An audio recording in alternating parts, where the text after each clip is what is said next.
هايدي هايدي هايدي هايدي هايدي هايدي هايدي هايدي هايدي هايدي هايدي نجيب فلوسنا نجيبك أرضي نجيب فلوسنا نجيبك أرضي عايزين فلوسنا عايزين فلوسنا عايزين فلوسنا عايزين فلوسنا أكل عيشي هو أرضي أكل عيشي هو أرضي من غير حقي أنا مش مرضي من غير حقي أنا مش مرضي هايدي هايدي هايدي هايدي هايدي هايدي هايدي هايدي من غير حقي أنا مش مرضي من غير حقي أنا مش مرضي.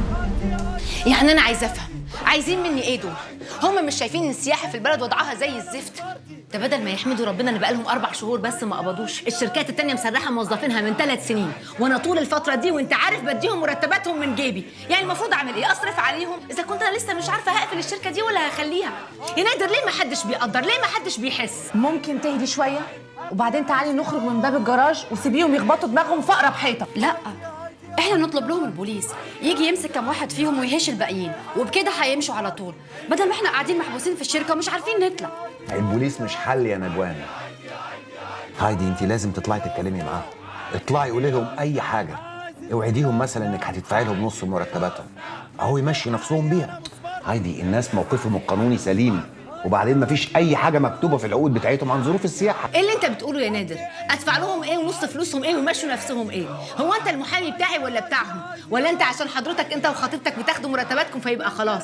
انا بدفع لك مرتبك انت وسكرتيرتي الاستاذه نجوان عشان تطلعوني من المواقف اللي زي دي. معرفش، لاقي حل، اتصرف. عايزين فلوسنا عايزين فلوسنا عايزين فلوسنا. الو.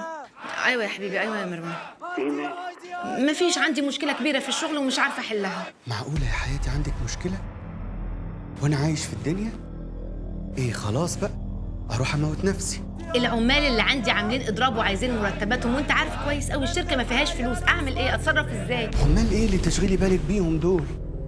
ولا تقلقي خالص يا حبيبتي، ما تفكريش حتى طول ما أنا موجود في الدنيا. أمال أنا موجود ليه؟ مش عشان خاطر أريحك؟ بصي يا روحي، أنا عندي برنامج هروح أصوره وارجع على البيت نتعشى سوا ونقعد ندردش، وانا عندي حل لكل مشاكلك. فكي بقى، فكي عشان خاطري. يلا حبيبي. بقولك ايه، هتوحشيني قوي قوي قوي لغايه ما اشوفك. باي يا روحي. كوريا عبد العاطي عبد الوهاب افراج.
نعم.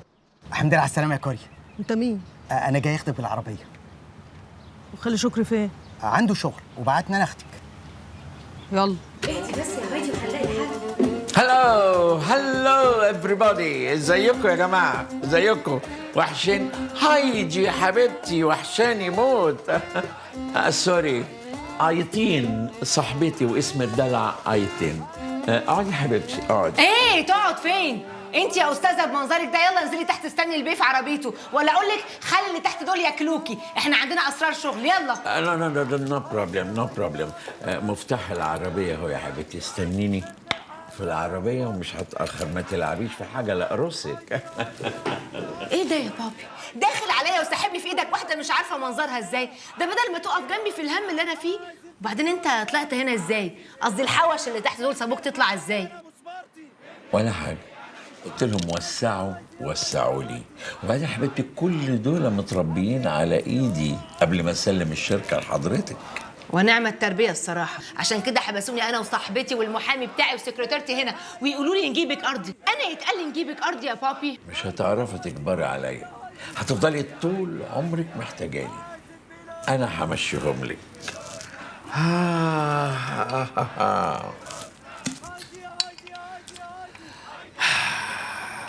الدكتور قال لي خد زيق عشان بطنك. زيق؟ عايزين فلوسنا، عايزين فلوسنا. ازيكم يا رجاله؟ انا رجعت مسكت الشركه تاني مع بنتي هايدي، وقلت لها ازاي يا هايدي الساده الموظفين 4 شهور ما يقبضوش؟ دول عندهم مسؤوليات وعائلات واولاد، ازاي؟ انا دايما احط نفسي مطرح اللي قدامي. انا قررت اصرف لكم ال4 شهور ونو بروبلم. ده حقكم وده واجب. هما ال4 شهور مرتباتكم حسب العدد 11 مليون. هما دول اللي موجودين في خزينة الشركة. احنا هنصرفهم وهنصفي الشركة، نفتح شركة بقى كده نبيع فيها حاجات ساقعة. اللي يفهم في الحاجة الساقعة يقعد يبيع معانا، اللي ما يعرفش يتكل على الله لحد ما السياحة ترجع وكل حاجة ترجع. أنا آسف يا أبو طالب بيه، ليه كده بس؟ إحنا خلاص بيوتنا اتخربت، حاجة ساعة إيه بس يا باشا؟ ما هو ما يرضيش ربنا يا أبو طالب باشا نترمي ونبقى عواطلية بعد العمر ده كله. مش هنسيب الشركة ولا نغير نشاطها إلا على جثثنا. هو ايه يا الضرب يا الذبح؟ أنا عندي حل هيرضيكوا، بس للأسف مش هيرضي هايدي بنتي. قول. أنتوا عارفين إن الشركة ما بتشتغلش شغل يدخل جنيه واحد في خزينة الشركة، إنما أنا اللي أقدر أقوله لكم إن أنا أضمن لكم وظايفكم زي ما هي حد السياحة ما تتصلح والخواجات يجوا وتبقى المسائل زي الفل. اللي عاوز يحافظ على وظيفته يجي يقبض شهر وياخد أجازة بدون مرتب، وبقيت فلوسه أمانة عندي أنا شخصيا. واللي مش عاوز يتفضل يقبض ال4 شهور ويقدم استقالته. واعتقد ده منتهى العدل وده اللي يرضي ربنا. أنا معاك يا أبو طالب بيه. وأنا معاك يا أبو طالب بيه. كلنا معاك يا أبو طالب بيه. عيش يا أبو طالب بيه، عيش يا أبو طالب بيه. عيش يا أبو طالب بيه. عيش يا أبو طالب بيه.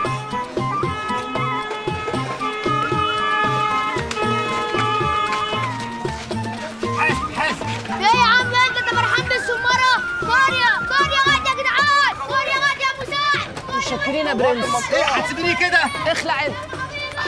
كوريا غد يا جدعان. كوريا يا الف نهار ابيض يا ولاد، يا الف نهار مسخسخ وسمي وحلو. وحشتيني يا بنتي والله وحشتيني. بسم الله ما شاء الله يا ست هانم، الوالد الباشا ده تاتش ود يعني طلع صايع. شكري انت ازاي تقول كده عن بابي؟ انا مش قصدي صايع يعني بالمعنى الغلط يا ست هانم، يعني بلا في الموظفين بكلمتين وانت قاعده ريحك من الصداع. يا سلام، كنت قاعد قدامه متكيف زي ما يكون كده بسمع الست ام كلثوم في مرصح قصر النيل. انساك يا سلام، انساك ده كلام. الو. يا بابي. يا بابي ميرسي على اللي انت عملته. ايه؟ لا يا بابي، انا ما قلتش ان وجودك في حياتي مش مهم، انا قلت لك ان انا حياتي مش بار وكباريه من اللي انت بتروحهم كل يوم، كل شويه داخل عليا بازازه في ايدك وساحب معاك بنت من الاشكال اللي انت تعرفها دي، ما يصحش يا بابي. شويه ريسبكت ليا ولجوزي، احنا لينا بوزيشن، لينا ايمج، ما ينفعش كده. تعالى كبداك عايزك. انت هتفضل تهدي يا سوكا ولا ايه؟ ما تسيبني افتح العربيه. يا جدع امشي يا جدع، انا هخطفك يا جدع مد. في ايه؟ تعالى ما اقول لك ولا في ايه يا سوكا؟ سيبيه ياما سيبيه. في ايه يا في ايه؟ يلا سيبيه. ولا بسم الله الرحمن الرحيم. ايه ده؟ كوريا؟ الحمد لله على السلامه يا كوريا، ليكي وحش. انت اللي طلعت. نعم. يعني قصدي طلعتي امتى؟ وحشتني يا دهيم. وانت يا كوريا قوي. مش باين عليك يعني انك فرحان. يعني شويه كده. ايه؟ لا يعني ازاي يا كوريا؟ ازاي ده انا مزقطه. مش باين عليك يا ابراهيم. ما انت خطفتيني برضك. انا قلت اعملها لك مفاجاه. دي احلى مفاجاه. ده ايه المفاجاه الحلوه دي؟ مش كنت تقولي طب كنا زفناكي من هناك لهنا؟ هي دي حاجه تعدي كده. عارف يا هيما، انا طول ما كنت جوه ما كنتش بفكر اني عايزه اخرج عشان اعلم على اللي رموني الرميه السودا دي. لا، كل ما كنت اقعد لوحدي كنت اقعد افكر واقول يا رب والنبي خرجني ولو 5 دقايق بس، امسك ايدي الواد هيما وارجع تاني. حبيبتي حبيبتي يا كوريا، بقى كان كل فين دبلتك يا كبداكي؟ فين الدبله؟ دبلتنا في جيبي يا كوريا. وقبل ما دماغك توديك الحته شمال اساليني الدبله في جيبك ليه يا ابراهيم؟ الدبله في جيبك ليه يا ابراهيم؟ ما اعرفش. نعم. لا بهزر معاك يا كوريا، اصل وانا بسوي الاكل بتسخن بتلسعني قوي يا كوريا. بس انا كنت هلبسها برضو يعني ده انا لابسها هتروح فين؟ اهي شفتي؟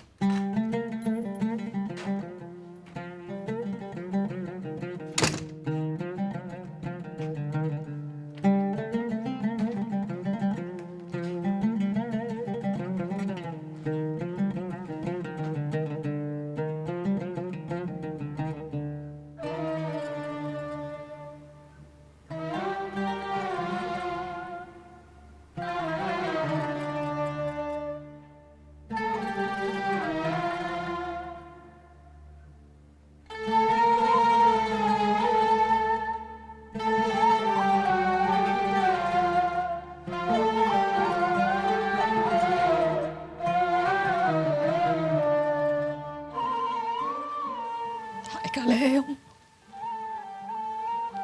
انا اللي جبت اجلك، بس اعمل ايه؟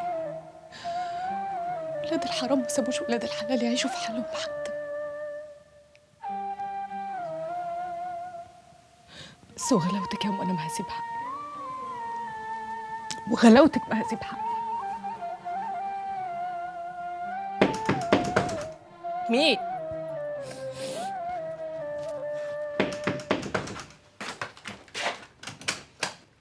كوريا حبيبتي يا كوريا، الحمد لله على السلامة يا كوريا. عامل ايه؟ نورتي بيتك. بيت ايه بقى يا خال؟ بيت ما بقالوش لازمه من غير امي.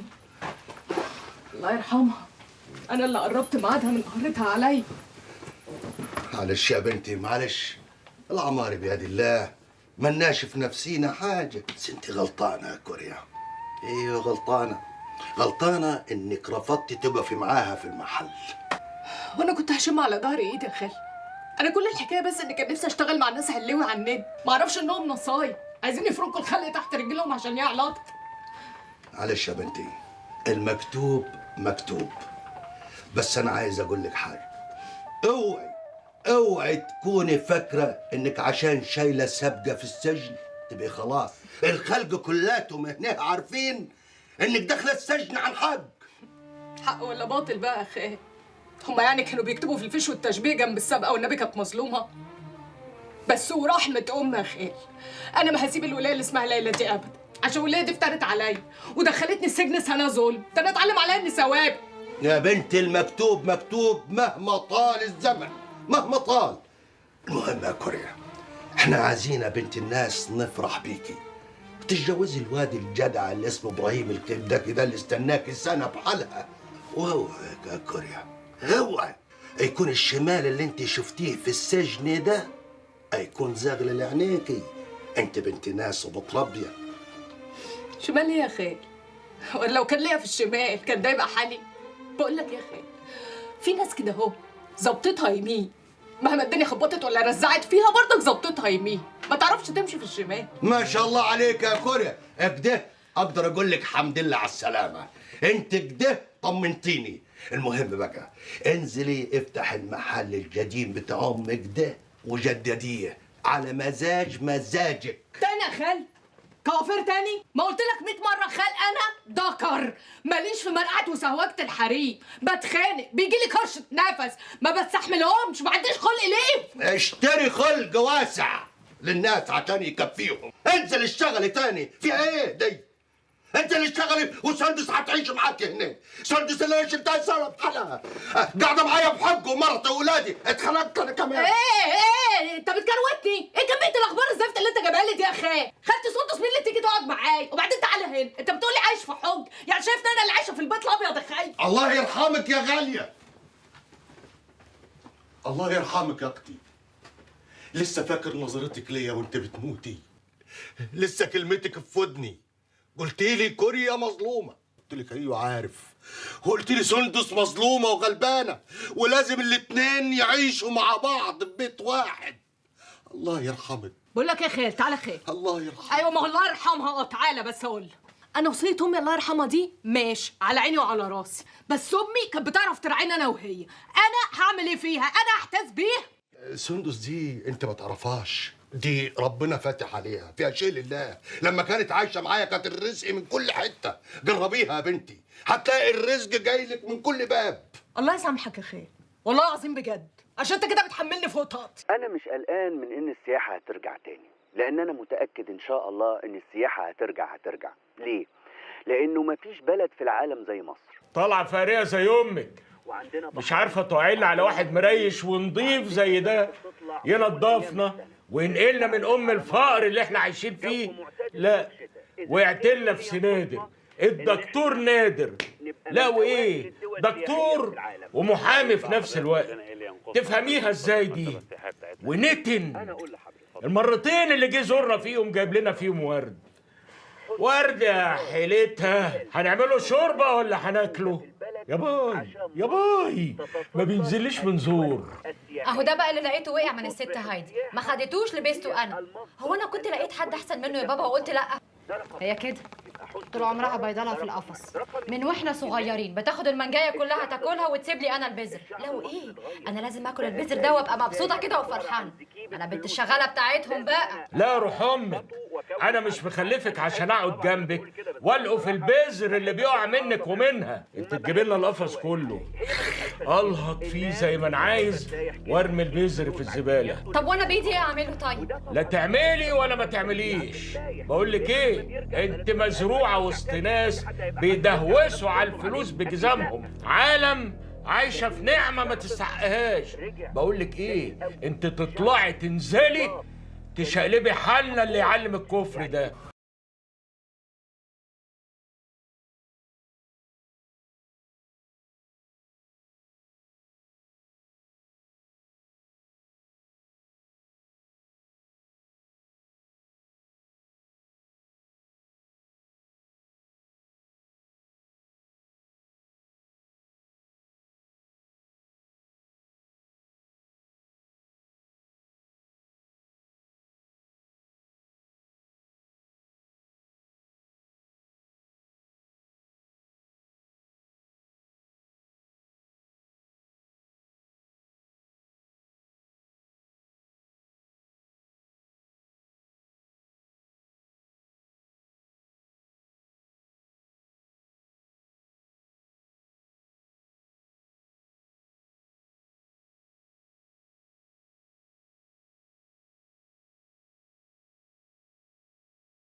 سندس جبتها لك اهي.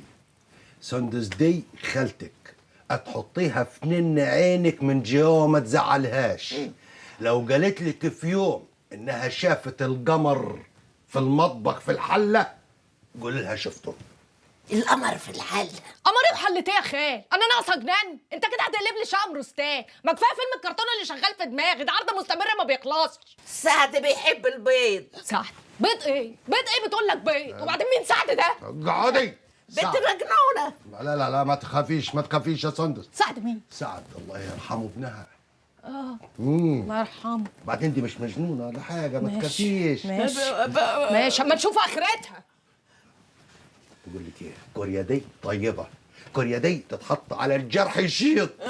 انما انا حاسه ان انت اللي هترجعني القناطر من تاني. كلنا هنروح القناطر ان شاء الله ونركب عجل وحمير هناك. والله؟ اركب حمار. انا هركبك حمار، اجمل حمار في القناطر هركبهولك. هيس قول اي كلام عشان تلحق تجري. ارمي من على كتفك وزيح قوي يا خال. ها؟ اسيبكم عافيه بقى وخليكم مع لا بعض.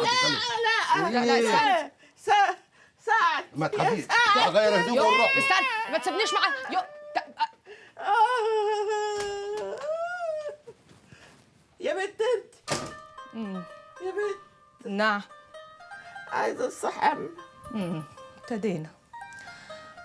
طب بقول لك يا سندس، بص يا سندس عشان نبقى على نور كده من اولها، انت تتمسي وتقولي يا مسا كده وتخشي تنامي والصباح رباح. انا اما اصحى الصبح هليفك ونحمي ونصبن ونرغي، نعمل كل اللي انت عايزاه عشان فيهاش خلق دلوقتي يا سندس. ماشي؟ جعانه. لا بقول لك ايه، عدي يومك. عايزه ايه بس هتنوحي لي ليه دلوقتي؟ طب خلاص ما تزعليش ما تزعليش. يا سعد ما هنجيبه منين سعد ده؟ معلش حاضر، انا هعمل لك كل اللي انت عايزاه. انت عايزه ايه؟ بيض. حاضر هعمل لك البيض. عايزه حاجه تانية؟ مقلي. حاضر اعمله لك عيون يعني. حاضر اعمله لك. سعد بيحب البيض المقلي. حاضر انا هقوم اعمل لسعد البيض عشان اخلص انا دلوقتي. حاضر. عايزه استحمى. حاضر احميكي. حاضر. تعالي بس خدي بول. عاوزه ايه تاني؟ تعالي. ايه؟ انا؟ يا حلوه. اسم الله عليكي يا اختي. اخ يما الله يرحمك يا ام. اتفضلي يا حبيبتي. تسلم ايدي كده، ده انتصار. بألف هنا وشفا.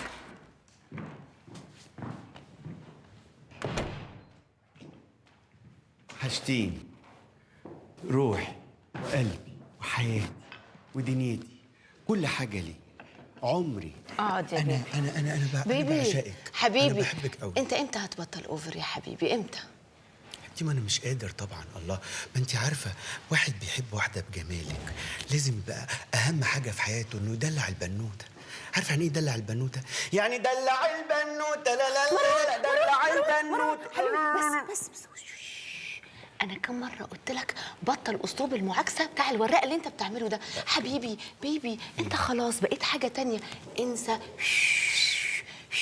الحياه القديمه دي اللي انت كنت عايشها، انساها خالص. حاضر خلاص. بص بقى يا حبيبتي، انا من ساعه ما كلمتك في التليفون الصبح وانا هتجنن. ازاي انت تتضايقي وانا عايش على وش الدنيا؟ عشان كده انا قعدت اعصر في دماغي لغايه ما لقيت لك حل هيخلصك من قرف العمال والشركه ده خالص. طب ازاي يا حبيبي؟ احنا نفتح قناه فضائيه. نعم، قناه فضائيه؟ إذا كنت أنا في الشركة عندي مشاكل متلتلة ومش عارفة أحلها، تقولي نفتح قناة فضائية؟ بعدين أنت عارف كويس قوي إن أنا معيش سيولة. يا حبيبتي السيولة هتتوفر، إحنا ناخد قرض من البنك بضمان الشركة وكل فروعها اللي في المحافظات، ده غير الأراضي بتاعتكم اللي موجودة في شرم والغردقة، وأنا كمان هخش بحتة الأرض بتاعتي اللي موجودة في الساحل، ونصيبي في مصنع المراتب، وساعتها هناخد قرض ب 50 مليون دولار، ونبدأ بداية قوية ونفتح أكبر قناة في الشرق الأوسط. يعني نظرياً الكلام ده حلو قوي، بس مش هينفع يا بيبي.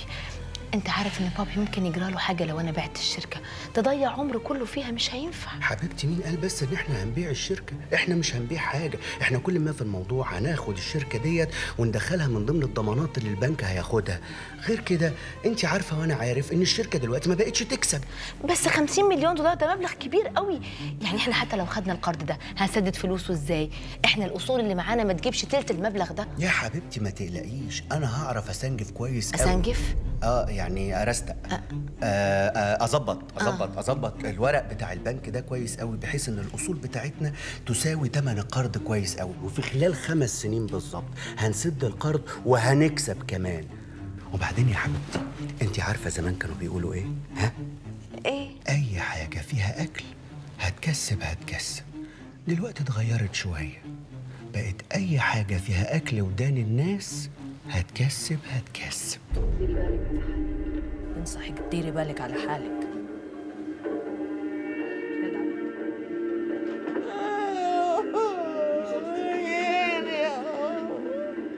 سايبيني الوقت يا بنت. في ايه يا خالتي مالك بتعيطي ليه دلوقتي؟ حاضر انا جايه لك اهو. طيب يا حبيبي وحشني يا حبيبي يا حبيبي يا رب. في ايه؟ في ايه بس؟ مالك اهدي كده وقولي لي في ايه؟ مالك يا خالتي؟ فيكي ايه؟ مالك عاوزه ايه؟ مالك بس؟ عوض وسعد ابني وحشوني. لا اله الا الله. عايزه اشوفه. حاضر. طب اقول لك على حاجه، انا اتصل لك بيهم بكره الصبح. خلاص؟ والنبي. استغفر الله العظيم. والنبي. قولي تاني. والنبي. اللهم صل وسلم عليك يا عليه الصلاه والسلام. يلا اهدي بقى ونامي. وبدرية اختي كمان وحشتني خالص، عايزه اشوفها. لا حاضر، اكلمها لك هي كمان بكره اكلمهم لك كلهم، هكلمها لك. انت اتجننتي؟ دي بدرية ماتت. طب ما انت واعيه، هم فيكي ايه؟ يا خالتي حرام عليكي، ما تعيطيش، بتقطعي لي قلبي. طب خلاص والنبي، انا اسفه والمصحف ما اعمل كده تاني. خلاص والنبي اهو، والنبي حقك عليا. اهدي بقى ونام. طب احكي لي حدوته. حاضر. كان يا مكان يا سعد يا اكرام. سعد بيحب البيض. صدقني كرهت البيض